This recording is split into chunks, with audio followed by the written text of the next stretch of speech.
You think roast duck is just about crispy skin and juicy meat? Wrong. There's a secret behind every perfectly golden, crackling, mouth-watering bite, and it starts way before the duck even hits the oven. We're talking ancient techniques, bizarre tools. Yes, there's a bicycle pump involved. And a process so intense, chefs train for years to get it right. Stick around, because what you don't know about Chinese-style roast duck might be the reason yours never tastes quite like this. The legacy of Chinese roast duck. Let's get one thing straight.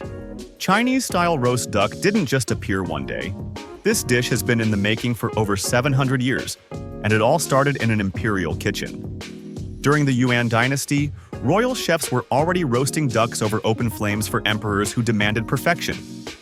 But it wasn't until the Ming Dynasty that things got serious. A single chef in Beijing developed a method so refined, so wildly specific, it earned the duck a spot on the emperor's personal menu. That method? It's now known around the world as Peking duck. But here's what most people don't know. The original version wasn't roasted in an oven, it was cooked over fruit wood in a brick furnace. The duck was hung vertically, no racks, no shortcuts, just open fire and a lot of skill. And that iconic paper-thin crispy skin? Not a happy accident. It was engineered through a combo of high-heat roasting, secret glazes, and skin separation techniques that chefs still guard like a family heirloom. So next time you bite into a piece of that crackling skin, remember? You're not just eating a roast duck, you're eating a 700-year-old royal secret. We haven't even gotten to the weird tools yet, and trust me, you'll want to stick around for those. Selecting the right duck. First things first, not all ducks are created equal. If you're picturing the average wild duck waddling around a pond, stop right there. That bird's going to taste like disappointment and regret. Chinese-style roast duck needs a specific breed, the Peking duck, also known as the Long Island duck in the US. Why? Because it's got the magic combo. The thick, juicy meat, a fat layer that melts just right, and the skin that crisps into something glorious. Chefs won't settle for anything less. The duck has to be plump, fresh, and weighed just around 5 to 6 pounds. Not too lean, not too fat. And it has to be young. Older ducks are tougher, harder to roast evenly, and less forgiving if you mess up even slightly. But picking the duck is just the beginning. Because once it's cleaned and dried, that's when the real weirdness begins. Bicycle pumps, molasses glazes, ancient tricks passed down in whispers.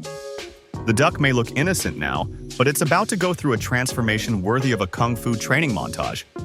And the next step involves inflating the duck like a balloon. The art of skin preparation. This is where the duck becomes a legend, because crispy skin doesn't just happen, you have to earn it. Step 1, you inflate the duck. Yep, just like a balloon. Traditional chefs use a thin metal tube, or in some kitchens, a bicycle pump, to blow air between the duck's skin and its meat. It separates the layers just enough to let the fat render out cleanly when roasted. Why bother? Because that paper-thin, glassy skin that shatters in your mouth like caramelized lace? That's only possible if the fat underneath the skin has space to melt away. No air pocket equals greasy skin. Air pocket equals chef's kiss. But we're not done. Once inflated, the duck gets a scalding hot bath. Boiling water is poured over the entire body, tightening the skin and prepping it for the glaze. The duck immediately firms up, the pores close, and the surface starts transforming. Then comes the glaze. Maltose syrup, rice vinegar, soy sauce, and secret ingredients known only to the chef, and probably a grandma somewhere in Beijing. This glaze does two things. First, it gives the duck that signature mahogany shine, and second, it helps the skin crisp, crackle, and crunch. And here's the twist. You can't roast it yet. First, the duck has to hang and dry. But why does it need to air dry for hours, sometimes days? Oh, we're just getting to that part. Marination and the great drying ritual. Now that the duck is inflated, bathed, and glazed to a golden glow, you might be thinking it's ready for the oven. Not even close. First, it hangs, literally, by a hook in front of a fan in a cool, dry place for at least 24 hours, sometimes longer. Why? Because dry skin equals crispy skin. Moisture is the enemy here. One droplet too many, and instead of that glass-like crunch, you'll end up with soggy sadness. But it's not just about drying. This step is also where flavor gets locked in. While the skin air dries on the outside, the inside is being seasoned with spices and aromatics like crushed ginger, star anise, cloves, 5-spice powder, scallions, and sometimes even a splash of Shaoxing wine. These aren't just for show, they perfume the duck from within, giving each bite that deep, warm, unmistakably Chinese roast flavor. And no, it's not the same as stuffing a turkey. This is more of an infusion ritual, a quiet build-up to a very crispy climax. By the time the duck finishes drying, it looks majestic. Tight, shiny skin, a soft gleam from the maltose, a faint fragrance of spice. It's ready. And what happens next is pure roast duck sorcery. You've never seen an oven used like this before, roasting to perfection. This is it. The moment the duck has trained for its entire life. But roasting a Chinese-style duck isn't as simple as tossing it in the oven and hoping for the best. Oh no, this is precision work. A high-stakes balancing act between rendering fat, cooking meat, and crisping skin. All at the same time. First up, vertical roasting. Traditional Peking duck is roasted hanging inside a tall cylindrical oven over open flames, usually fueled by fruit wood like date, peach, or pear. No baking trays, no pan drippings, just gravity, heat, and centuries of know-how. The vertical position allows the fat to drip cleanly off the duck and gives the skin an even all-around tan. No hanging oven at home? Don't panic. You can get close using a wire rack, a drip tray, and a super hot oven. Start at around 450 degrees Fahrenheit, 230 degrees Celsius, to kickstart the fat rendering, then reduce the temperature to 350 degrees Fahrenheit, 175 degrees Celsius, to gently finish cooking the meat without burning the skin. Now here's the kicker.